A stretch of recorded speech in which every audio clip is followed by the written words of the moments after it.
Gaming. If you grew up in the late 90s and played video games, you probably had a PlayStation 1 or a Nintendo 64. I had a Nintendo 64 growing up, and it's one of my favorite consoles. I mean, who didn't love the N64? It was awesome, with its weird 3-pronged controller and epic games. Plus, it came in a variety of translucent colors, a classic 90s staple that should come back. Back in 1996, when the N64 launched, it was a simpler time. We didn't have digital downloads or software updates. It was just console, cartridge, and boom, you're playing the game. We also didn't just play the games, we lived them. Whether it was with some friends or family, everybody always knew when the N64 was on, it was time to bust out Super Smash, Mario Kart, or GoldenEye. What set it apart was the 4 controller ports. 4 times the chaos, 4 times the fun, and 4 times the chance of somebody yelling, "You cheated!" It had a lot of multiplayer madness, but it also didn't disappoint in the single player experience. The first games that come to mind are Ocarina of Time, Majora's Mask, and pretty much anything developed by Rare. This console had variety. It had something for everyone, whether you were into sports, racing, platformers, or even fighting. GoldenEye was the best. It was the only time you could shoot your friends in the back without any consequences. Other than years of resentment and them complaining that using Oddjob was cheating. I definitely lost some friends after hitting them with a blue shell last minute in Mario Kart.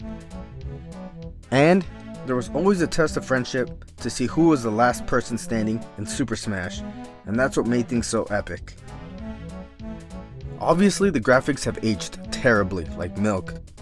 By today's standards, they are awful. But because I grew up with them, I think they have a distinct charm that makes them unique. And it sets it apart from the other consoles of that era, like the PS1 or Sega Dreamcast. Everything looks blocky and polygonal, and when too many things were on the screen, the frame rate would drop and make everything run slower. But it was all we had back then, and it was like an escape, stepping into another world and forgetting all your troubles. And the best part, you can still relive those glory days from the 90s, thanks to the Nintendo Switch online service. If you don't have original hardware or don't want to pay crazy prices finding a used console online, you can still experience a ton of those classic games. It's become more accessible, which is great, especially for people like me who are chasing that nostalgia high, and even for those who will be playing those games for the first time. At the end of the day, the Nintendo 64 wasn't just a console, it was a gateway to endless hours of fun and adventure. And even though it's been decades since its release, the impact can still be felt in the games we love. It truly was a console ahead of its time, and possibly my all-time favorite.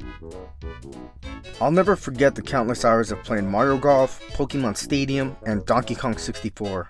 Those were some of the first games I had growing up.